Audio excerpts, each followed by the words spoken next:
बोलूया, आमचे प्रतिनिधी सुशील थोरात आपल्या सोबत आहेत. सुशील, राक्षेच्या पराभवानंतर हा सगळा प्रकार घडलेला आहे, पंचांना शिवीगाळ देखील झालेली आहे, अधिक काय माहिती?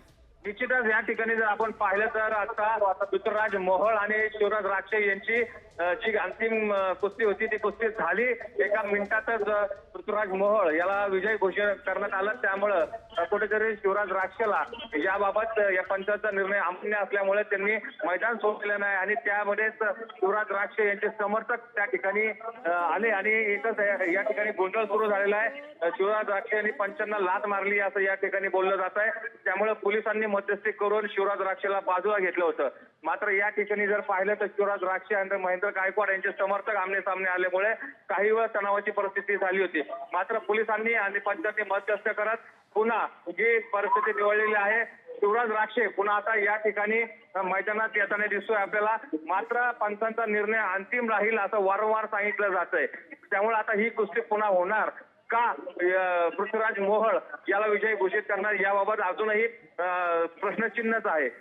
सुरुवातीला जर जे निर्णय झालेला आहे त्या निर्णयामध्ये पृथ्वीराज मोहोळ याला विजय घोषित करण्यात आले होते. मात्र हा निर्णय आता सध्या तरी शिवराज राक्षेला मान्य नसल्याचं दिसून येत आहे. मात्र काय होतंय, पुन्हा ही लढत पुन्हा होणार का, याकडे सगळी उत्सुकता सगळ्यांच्या नजर आहेत. तुम्ही असेच आमच्यासोबत जोडलेले राहा. आपण बघतोय महाराष्ट्र केसरी स्पर्धेत अंतिम लढतीमध्ये हा सगळा गोंधळ झालेला आहे.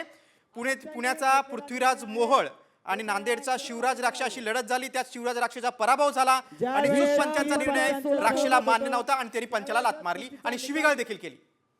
त्यामुळे हा सगळा वाद झालेला आहे. आता ही लढत पुन्हा होणार का, कारण आयोजकांनी सांगितलेलं आहे की पंचांचा निर्णय अंतिम नाही. त्यामुळे आता पुन्हा लढत होणार का याकडे सर्वांचं लक्ष आहे. पराभवानंतर शिवराज राक्षेने पंचाला लाथ मारली असा आरोप आहे. अहिल्यानगरमध्ये महाराष्ट्र केसरी स्पर्धेला गालबोट लागलेल्या गेल्या 5 दिवसांपासून ही स्पर्धा होती. गादी गटातून अहिल्यानगरच्या कुस्ती परंपरेचा आपण सर्वांनी अभिमान बाळगलेला आहे.